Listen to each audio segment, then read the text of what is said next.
Para mí es doblemente grato estar acá, por un lado porque la casa madre de la infectología de nuestro país pensó en mí para convocarme para conversar con ustedes, eso por un lado, y por otro lado porque, como dice esta pensadora notable, contemporánea nuestra, justamente el Hospital Escuela, como escuela que es, me sigue enseñando, porque en este caso me da la oportunidad de compartir con ustedes lo que aprendo cada día en el manejo de esta enfermedad, que, como dice Chiara, es la mejor manera de saber.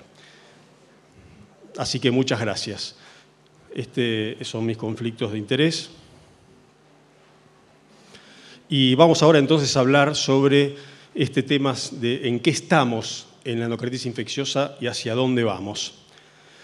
Hay muchos aspectos que podríamos mencionar. Yo arbitrariamente elegí este grupito sobre la epidemiología, la presentación clínica, la microbiología, el diagnóstico del tratamiento, pero podría haber otros más. Vamos a ver en dónde estamos y qué está cambiando o qué ha cambiado en la endocarditis infecciosa. Como ustedes sabrán, a pesar de que es una enfermedad que conocemos hace mucho tiempo, no siempre hay algo que aprender de ella. Como dice Ramón y Cajal, no hay cuestiones agotadas, sino hombres agotados con las cuestiones. Así que yo les voy a mostrar algunos aspectos que han cambiado, que me parecen claves de la endocarditis infecciosa. En primer lugar, la epidemiología. Ustedes saben que habitualmente se consideraba una enfermedad adquirida en la comunidad, sobre todo en pacientes que tenían enfermedad valvular preexistente o adictos endovenosos. Si bien esto es cierto, lo que ha surgido en los últimos años como muy importante es la endocarditis asociada a los cuidados de la salud. Y en ese sentido, cuando analizamos el valor de la endocarditis asociada a los cuidados de la salud en este trabajo que publicamos hace unos años, en el 2009, con el grupo AICE. El grupo AICE es el grupo multicéntrico más importante del mundo en endocarditis infecciosa. Aquí en Argentina participan 4 centros, nosotros, el cardiovascular, por supuesto, también el Sanatorio Trinidad Mitre, la Fundación Favaloro y el Hospital Italiano. Nosotros estamos hace más de 10 años participando de este estudio multicéntrico, es el que ha reunido la mayor cantidad de endocarditis en el mundo. Así que los datos que podemos obtener son muy interesantes y creemos que representativos. Y cuando analizamos la endocarditis asociada a los cuidados de la salud, fíjense que vimos que 1/3 de todas las endocarditiis de válvula nativa en no adictos endovenosos eran asociadas a los cuidados de la salud. En Estados Unidos, la mayoría de las endocarditis nativas son asociadas a los cuidados de la salud. 1/3 en Sudamérica. En Sudamérica hay 3 países que participan del grupo AICE: Argentina, Brasil y Chile.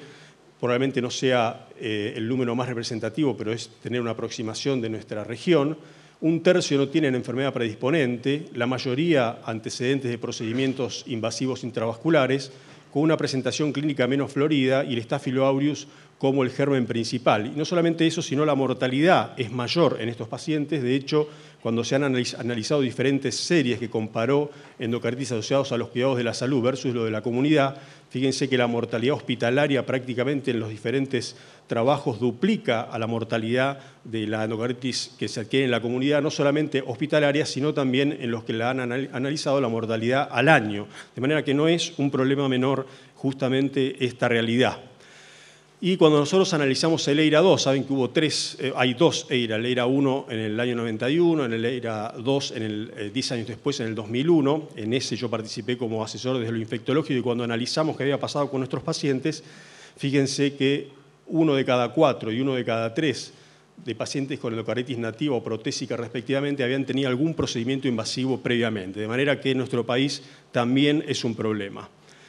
¿Qué pasa con la presentación clínica? ¿Qué ha cambiado? Sin duda sigue siendo verdad lo que decía Osler, que realmente la endocarditis infecciosa representa un desafío terapéutico para el clínico, y lo que aprendimos, sobre todo en los datos del EIRA, es que la presentación clásica que aprendimos cuando estábamos en la universidad, realmente la vimos en menos de un 30% de los pacientes, 26, 27% de los pacientes tenían esta presentación clínica. La mayoría eran formas oligosintomáticas o parciales de lo que conocemos de endocarditis, y cuando analizamos estas manifestaciones inmunológicas, 11% de los pacientes en el EIRA, acuérdense que el EIRA-2 es el estudio que más endocarditis reunió en Latinoamérica, casi 500 episodios, un estudio donde participaron más de 80 centros, ya que es representativo de lo que pasa en nuestro país. Fíjense que el 11% solamente de los pacientes tenían estas manifestaciones. Y una cosa parecida pasa en las endocarditis de válvula protésica, lo anterior eran las nativas, fíjense que son también poco floridas, un tercio si tienen solamente fiebre y nuevo soplo, o fiebre e insuficiencia cardíaca, fíjense que esto es un motivo frecuente de consulta, no solamente en las unidades coronarias, sino en las terapias intensivas. Entonces, muchas veces pasa desapercibido el diagnóstico de la enfermedad. No hay demasiados estudios, cada vez menos, que estudien autopsias de pacientes con endocarditis. Este es el más reciente, de Fernández Guerrero, de España, presentado en el 2012, donde ellos vieron que la mayoría de los pacientes con endocarditis en 2 periodos, fíjense que acá ya hablamos del periodo donde teníamos disponibilidad del ecocardiograma, no solamente el modo M, sino el bidimensional, fíjense que la mayoría de los pacientes tenían algún evento sistémico, tanto infartos como abscesos, pero lo curioso es que la mayoría de ellos no habían sido identificados durante la vida del paciente. Y algo parecido ocurrió con los fenómenos en el sistema nervioso central, donde prácticamente todos los pacientes tenían algún fenómeno de diferentes características, pero prácticamente ninguno había sido identificado durante la vida del paciente. Y esto tiene un correlato clínico. Hace unos años se presentaron un par de trabajos muy provocativos, les diría preocupantes, donde utilizando resonancia magnética, en estos 2 trabajos, un trabajo sueco y un trabajo americano, ellos vieron que los pacientes a los que le hacían sistemáticamente, que tenían endocarditis y le hacían sistemáticamente resonancia magnética, ellos vieron que había un tercio de ellos, 25 o 30%, que tenían stroke con manifestación clínica, pero observaron, más preocupante aún, que hasta un 80% de los pacientes con endocarditis tenían embolias silentes, no tenían ninguna manifestación clínica. Y eso es importante porque nos pone frente al escenario de que estos pacientes uno podría modificar la estrategia de tratamiento o el abordaje de estos pacientes, sobre todo aquellos que van a ir a cirugía. De hecho, en la actualidad, en el cardiovascular de Buenos Aires, todo paciente que va a ser sometido a cirugía cardiovascular, aunque esté asintomático desde el punto de vista neurológico, ese paciente se le realiza algún estudio por imágenes, si es posible resonancia magnética, angioresonancia magnética en lo posible, y si no, tomografía computada multislice, cuando por problemas operativos, por ejemplo, que tiene una válvula protésica, no se puede hacer resonancia. De manera que esto es muy importante tener en cuenta que muchos pacientes, se calcula que entre un 60 y un 80%, tienen embolias silentes. Y es interesante que en pacientes en terapia intensiva también, justamente teniendo presente la importancia de la endocarditis asociada a los cuidados de la salud, como este estudio que analizó un grupo de pacientes con endocarditis infecciosa en terapia intensiva, se vio, fíjense que la mayoría de los pacientes tenían por lo menos fiebre, pero había un tercio de ellos que tenían solamente fiebre y ninguna otra manifestación. Otra vez, si seguimos esperando que los pacientes con endocarditis tengan las manifestaciones clásicas, se nos van a perder la mayoría de los diagnósticos. Y hay un estudio reciente donde se analizó autopsias de pacientes con endocarditis infecciosa, con diferentes patologías, con autopsias en pacientes en terapia intensiva, y si bien esto no está puesto en frecuencia, la endocarditis es la tercera causa de un diagnóstico no sospechado durante la vida del paciente y está entre las primeras causas de diagnósticos refutados por la autopsia. Es decir, que es un problema realmente el diagnóstico de la enfermedad en estos pacientes, sobre todo los que están en terapia intensiva, y de hecho el trabajo de Fernández Guerrero concluye que fíjense que el diagnóstico clínico de endocarditis frecuentemente no se hace durante la vida, en casi la mitad de los casos, y sobre todo en pacientes que están admitidos en unidades de terapia intensiva. De manera que es un escenario donde nosotros tenemos que tener cada vez mayor sospecha clínica y insistir en el diagnóstico. Como decía Osler también, un diagnóstico nunca considerado es un diagnóstico nunca hecho. Y muchas veces lo que ocurre es que se sospecha la enfermedad, se le hace un ecocardiograma transtorácico o transesofágico preferentemente, no hay nada y a veces la evolución es tan aguda que no hay tiempo para formar la vegetación, y si uno repitiera el ecocardiograma transesofágico entre 5 a 10 días después del primero, ustedes saben que se ha visto que se incrementa entre un 15 a un 20% la posibilidad de rédito diagnóstico, de manera que hay que insistir y hay que buscarla. ¿Qué pasa con la microbiología? Ustedes saben también que el 80% de las endocarditis son causadas por cocos gram positivos, y en ese sentido el Staphylococcus aureus es el germen principal y que ha adquirido cada vez una importancia mayor en la mayoría del mundo desarrollado, pero también en nuestro país. Cuando nosotros, fíjense aquí que todos los estudios, este estudio del grupo ICE, que juntó más de 2.000 endocarditis definidas. Fíjense que el Staphylo aureus es el germen principal en todos los escenarios, tanto en válvula nativa como cuando hay implantes intracardíacos, tanto prótesis como otros implantes, y tanto en adictos como en no adictos es el germen principal. En Argentina, cuando comparamos el EIRA 1 versus el EIRA 2, vimos que había ocurrido lo mismo, que el Staphylococcus aureus era el germen principal. Y entonces nos pusimos a ver si había habido alguna diferencia, si realmente eso era significativo, y realmente vimos que era significativo el aumento del Staphylococcus aureus entre el EIRA 1 y el 2, con 10 años de diferencia, como así también había sido significativa el descenso del viridans como germen principal. Entonces nos pusimos a ver por qué ocurría esto, y como había más registro de endocarditis de válvula protésica, pensamos que había sido por eso. Pero cuando comparamos endocarditis protésicas versus nativas, fíjense acá que no había diferencias significativas, no era la razón por la cual el Staphylococcus aureus había aumentado. Pero entonces comparamos todas las endocarditis por Staphylococcus aureus versus aquellas que no lo eran, por otros microorganismos, y fíjense lo llamativo que vimos que el aumento estaba dado en aquellos pacientes que no tenían enfermedad cardíaca subyacente. No significaba precisamente que no tuvieran ninguna enfermedad valvular, pero por lo menos no sabían que la tenían. Y eso tiene una explicación fisiopatológica. Ustedes saben que los estreptococos necesitan de endotelio dañado para que se peguen al endocardio y desarrollen la vegetación. En cambio, el Staphylococcus aureus no necesita eso. Solamente necesita receptores de fibronectina, entre otros receptores, para pegarse al endocardio y desarrollar la enfermedad. Por eso muchos pacientes con endocarditis por aureus aparecen secundarios procedimientos asociados a los cuidados de la salud y no tienen enfermedad valvular preexistente. Otra vez, si vamos a sospechar endocarditis solamente si el paciente tiene enfermedad valvular preexistente, vamos a perder muchos diagnósticos.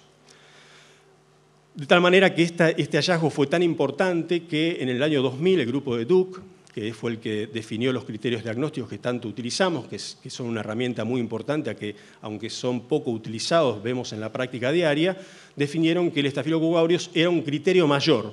Al igual que el viridans o que el bovis o que el grupo JASEC, el hallazgo de bacteriana por aureus es criterio mayor de diagnóstico de endocarditis y esos pacientes deben ser estudiados, preferentemente con un eco transesofágico, y deben ser seguidos al menos 12 semanas después del evento, porque se ha visto que hasta ese momento pueden desarrollar la complicación endovascular. ¿Qué pasa con el diagnóstico? ¿Qué tenemos de novedad? Ustedes saben que los hemocultivos siguen siendo el método de diagnóstico principal, como ya lo había afirmado Pasteur y su grupo de trabajo a principios del siglo pasado. Y tenemos diferentes estrategias. Es curioso que estamos utilizando métodos de cultivo de hace 60 años, por lo menos, como son los hemocultivos convencionales. Ahora tenemos los automatizados que aceleran un poco el diagnóstico, pero existen en desarrollo una serie de métodos que nos van a permitir diagnosticar más precozmente las infecciones bacteriémicas, no solamente endocarditis.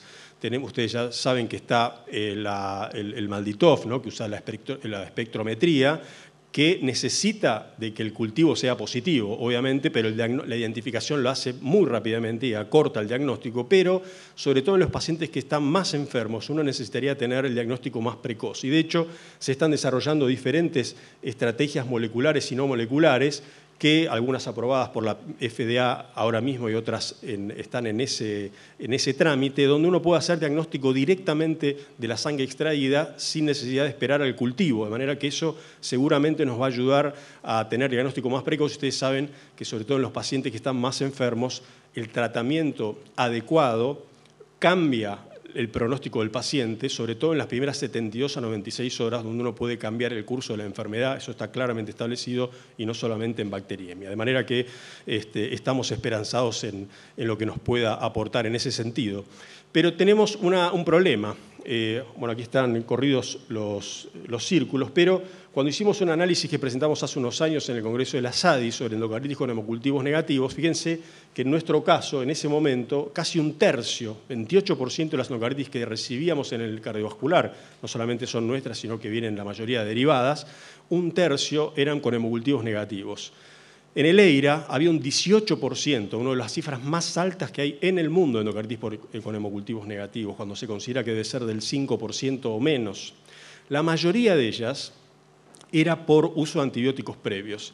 Y fíjense que no es menor tener una endocarditis con hemocultivos negativos porque no solamente los pacientes se operaban más, obviamente no sabemos qué estamos tratando, sino que la mortalidad a largo plazo, pacientes seguidos por más de 10 años en el instituto, tenían mayor mortalidad los que tienen endocarditis con hemocultivos negativos. De manera que no es un problema menor. Sin embargo, lo que estamos viendo como realidad, hablábamos realidades y perspectivas, es que suelen pedirse, ustedes saben que el volumen de sangre es clave para el diagnóstico de infecciones bacteriémicas. Y esto no solamente está claramente establecido para los métodos no automatizados, los métodos convencionales, sino también para los automatizados. Y seguimos viendo todavía que se piden un par de hemocultivos cuando se sospecha en una infección bacteriémica. Y fíjense que con un par de hemocultivos, que son entre 5 a 10 o 15 centímetros cúbicos, hay entre un 30 o 40% de rédito diagnóstico, cuando en realidad en las válvulas nativas hay que solicitar por lo menos 30 centímetros cúbicos, porque se ha establecido que el rédito diagnóstico se incrementa en un 3% por mililitro de sangre obtenida. De manera que si uno usa hemocultivos, frascos no convencionales, los no automatizados me refiero, tiene que pedir 3 pares de hemocultivos. No significa pinchar 6 veces al paciente, se pueden pinchar 3 veces, pero llenar 2 frascos por vez. Y los automatizados hay que pedir no menos de 4. Y en las endocarditis válvula protésica que tienen menor inóculo, muchas veces hay que pedir más hemocultivos. Si hay algún microbiólogo seguramente se va a poner un poco inquieto, pero como yo me casé con una microbióloga, con la cual no podemos hablar mucho de este tema porque tenemos 5 niños, así que como verán no hablamos de medicina. Pero entonces es un pedido también de que cuando sospechan endocarditis válvula protésica tomen más hemocultivos de los que habitualmente se hacen. Sabemos que el ecocardiograma transtorácico en su forma bidimensional y tridimensional es uno de los métodos primordiales y también el eco transesofágico tiene mayor sensibilidad. Fíjense, estas son las imágenes de los ecocardiogramas transtorácicos bidimensionales y este es el ecocardiograma tridimensional que está en su forma transtorácica y transesofágica que tiene una precisión anatómica enorme. Nosotros en el instituto a los ecocardiografistas les gusta llamarlo el ojo del cirujano porque se puede reconstruir en forma tridimensional el corazón y pueden planear la estrategia quirúrgica mejor con el tridimensional. Y seguramente el ecocardiograma intracardíaco, que vamos a, si Dios quiere, hacer algunas experiencias en el instituto, es una sonda que se coloca por vía endovascular, podría llegar a tener algún valor, sobre todo en endocarditis derecha asociadas a marcapaso para la identificación de la enfermedad. Pero hay otros estudios que están desarrollándose, como la tomografía multislice, sobre todo para endocarditis válvula protésica, porque permite ver complicaciones perivalvulares que a veces el eco, que ustedes saben que aún el transesofágico tiene una sensibilidad menor, la multislice puede aportar mucha información. La resonancia magnética, como ya les dije, para detectar embolias silentes es un estudio que se está también imponiendo cada vez más, pero quería mencionar brevemente el rol del PET.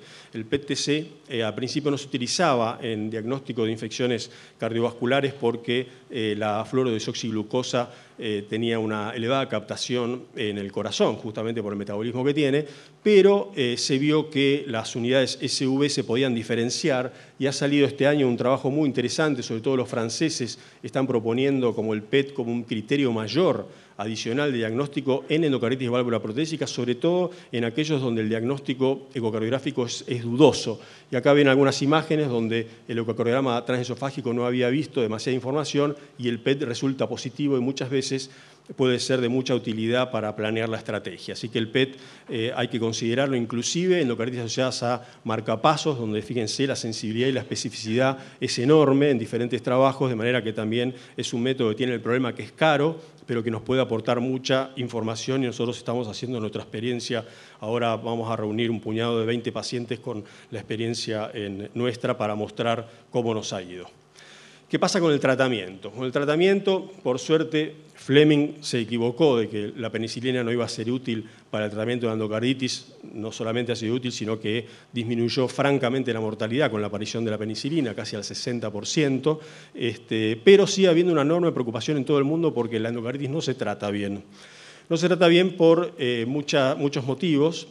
Algunos de ellos es porque no se usan las guías que están disponibles. Ustedes saben que en el EIRA 2 casi no pudimos hacer ningún análisis del tratamiento instituido porque una cuarta parte de los pacientes, de esos 500 pacientes, habían recibido tratamientos convencionales. El resto era una bolsa de gatos con múltiples modalidades que no entendíamos por qué se habían indicado. De manera que es un problema. Y no es lo mismo dar cualquier antibiótico, porque no todos los antibióticos llegan igual ni penetran igual a las vegetaciones, que son una matriz fibrinoplaquetaria donde los gérmenes están en una fase estacionaria o de lento crecimiento. Entonces, fíjense que el patrón de concentración es diferente entre diferentes antibióticos, y quería referirme sobre todo a los glucopéptidos, que son drogas que utilizamos con tanto entusiasmo y que tienen tantas limitaciones. Si uno analiza el rol de la vancomicina y cómo fue aprobada para el tratamiento de la endocarditis hace más de 60 años, hoy esta droga no sería aprobada para el uso en este escenario. Sin embargo, la utilizamos y nos sentimos muy tranquilos, y tal vez esperamos demasiado de una droga, a mi juicio, que tiene montones de limitaciones, pudiendo contar con drogas diferentes. Ustedes sabemos que ya está totalmente establecido que en pacientes con bacteriemia por Staphylococcus aureus meticilino sensible, la vancomicina no es una buena droga. No solamente no es una buena droga, sino que es un factor independiente de falla de tratamiento para el METI-S. Y en los pacientes con endocarditis por SAM-S, tratados con vancomicina, tanto derechas como izquierdas, también tuvo mayor mortalidad los pacientes que fueron tratados con vancomicina. Definitivamente para el Staphylococcus aureus METI-S no es una buena droga. Sabemos también que los pacientes, hay montones de artículos y un montón de literatura que muestra que aún dentro del rango de sensibilidad, los pacientes que tienen una SIM menor o igual a 0,5 a la vancomicina tienen mejor evolución que los que tienen una SIM mayor o igual a 1, que está dentro del rango de sensibilidad, que es hasta 2. De manera que es importante saberlo, y esto no solamente no mejora con dosis mayores, sino que la SIM mayor o igual a 1 fue predictor independiente de falla terapéutica y no se asoció a éxito terapéutico cuando uno mejoraba los niveles en valle. Es decir, que la SIM mayor o igual a 1 parece ser un marcador de complicaciones y de falla de tratamiento en el METI-R. Y también tenemos el problema de las copias y los genéricos, donde vemos que no es lo mismo en este estudio hecho in vivo en ratas, donde se comparó la droga original con genéricos y con copias. Fíjense que el genérico, que además tenía un 50% más de lo que decía la ampolla, ni llegaba a la bacteriostasis, y las drogas copias, una de las cuales se utiliza acá en Argentina, no solamente no llegaba a la bacteriostasis o apenas la superaba, sino que además los gérmenes se replicaban en presencia de la vancomicina. De manera que, ¿qué le estamos dando a los pacientes cuando tienen una infección bacteriana? Otro tema adicional es el tema de la SIM a vancomicina en el Staphylococcus aureus meticilino sensible. Hace unos años salió este estudio de Aguado, de Madrid, donde ellos vieron que la SIM a vancomicina mayor o igual a 1.5 en el Staphylococcus aureus meticilino sensible era un marcador de complicaciones. Ellos vieron un grupo de pacientes donde tenían más complicaciones los que tenían una SIM mayor o igual a 1.5 versus los que tenían una SIM menor, y cuando compararon los pacientes complicados versus los no complicados, la SIM a vancomicina mayor o igual a 1.5 era un subrogante de complicaciones. De manera que, si bien hace falta estudios más importantes, tenemos que tener en cuenta que puede ser un marcador de complicaciones. Un estudio más reciente de Natasha Holmes, un grupo australiano, que fue el estudio que más bacteriemias por euro se estudió en el mundo, más de 800 bacteriemias, ellos analizaron y vieron que los pacientes con una SIM mayor a 1.5 que estaban tratados con vancomicina, que eran meticilino resistentes, la mortalidad era casi el doble cuando tenían una SIM menor a 1.5. Y vieron lo mismo en los meticilinos sensibles, que la mortalidad era el doble prácticamente en los pacientes que tenían una SIM mayor o igual a 1.5. Entonces dijeron, bueno, debe ser que algunos de estos fueron tratados con vancomicina, los METI-S. Pero no, cuando analizaron los tratamientos vieron que esto ocurría aún en los que habían sido tratados con una penicilina antiestafilocóxica como la flucoxacilina. De manera que esto pone sobre el tapete cuál es el tratamiento empírico que uno debiera indicar en pacientes que están gravemente enfermos, en quienes se sospecha una infección por Staphylococcus aureus, y cuál es el tratamiento que uno debe indicar una vez que sabe la SIM del microorganismo.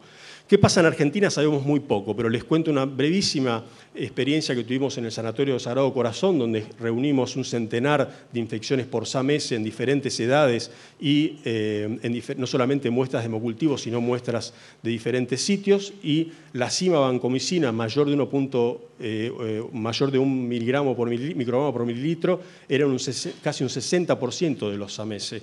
Y cuando comparamos la incidencia de mortalidad y complicaciones, los que tenían una SIM mayor o igual a 1 tenían mayor incidencia de complicaciones / mortalidad.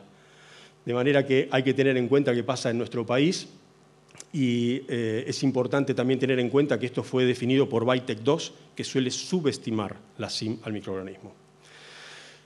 De manera que en el tratamiento del uso de vancomicina no les pude dar buenas noticias, sino transmitirles ciertas preocupaciones e incertidumbres. Desde el principio del siglo XXI se empezó a cuestionar las combinaciones de tratamiento que tienen más de 30 años y sobre todo el uso de aminoglucósidos. En ese sentido, justamente siguiendo con el Staphylococcus aureus, ustedes saben que ya se sabía que había sinergia in vitro y que había sinergia en vivo en modelos animales, y en algunos trabajos de la década del 80 se vio que en pacientes con endocardititis válvula nativa por SAM-S había disminución de la fiebre y sobre todo disminuía un día la bacteriemia, y de acuerdo a eso, hace más de 30 años se sugirió la asociación de aminoglucósidos en la bacteriemia por aureus, pero la verdad que metaanálisis recientes mostraron que no hay ninguna diferencia en el uso de betalactámicos más aminoglucósidos en cuanto a cura clínica y mortalidad en endocarditis por SAM-S. De manera que el American Heart en el año 2005 dijo que es opcional el uso de gentamicina en endocarditis por SAM-S de válvula nativa y no está recomendada cuando está presente el SAM-R.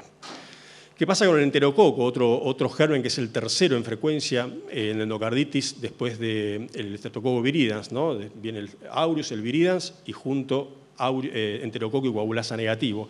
También sabíamos que había sinergia entre peni y strepto y banco y strepto. Fíjense que después de 6 pacientes que no respondieron con ampicilina y penicilina en la década del 40 y un grupito que habían recibido aminoglucósidos, se decidió este tratamiento. Entonces, la verdad que el sostén, al igual que la vancomicina, era bastante débil. Entonces, un grupo sueco hace unos años analizó si uno podía hacer cursos cortos de aminoglucósidos y ellos vieron que en endocarditis nativa y protésica utilizar 2 semanas de aminoglucósidos tenía la misma eficacia clínica que los tratamientos convencionales.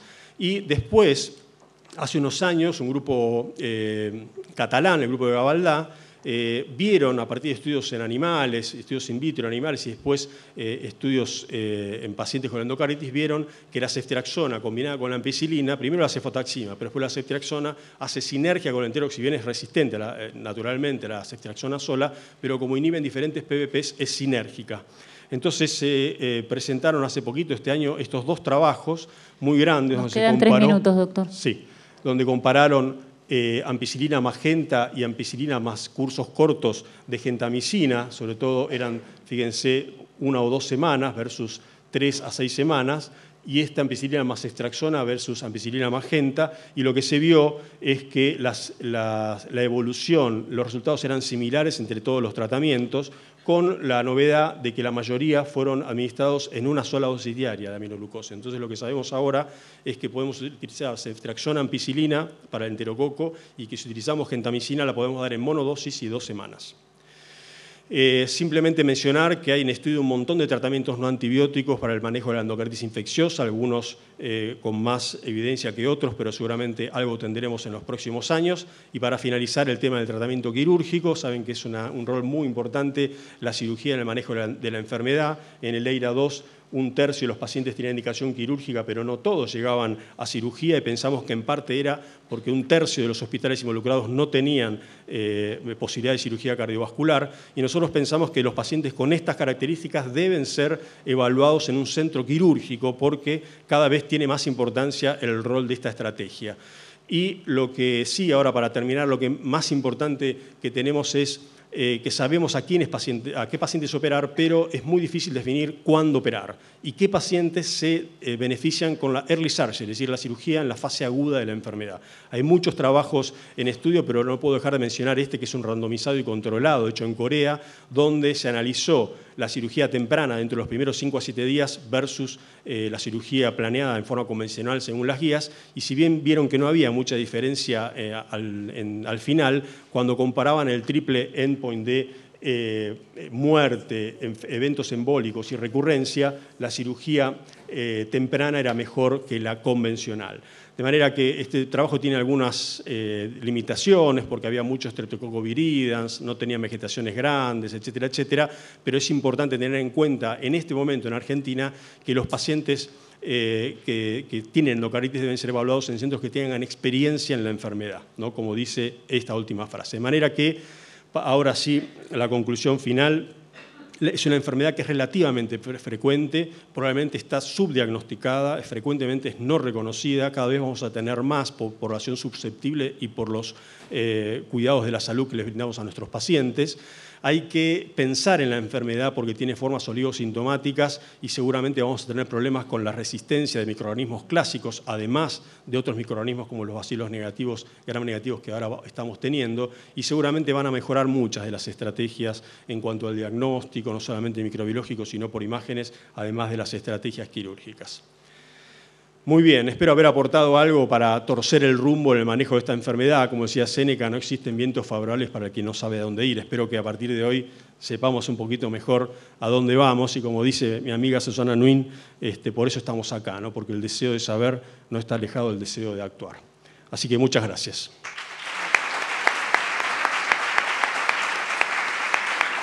Para que sepan, el estudio EIRA 3 comenzó, hay 55 centros activos en este momento en Argentina y todos los que quieran participar no tienen más que escribirme a este mail y podemos incluirlos en el estudio que va a durar 1 año y medio. Muy bien, doctor. Gracias, doctor.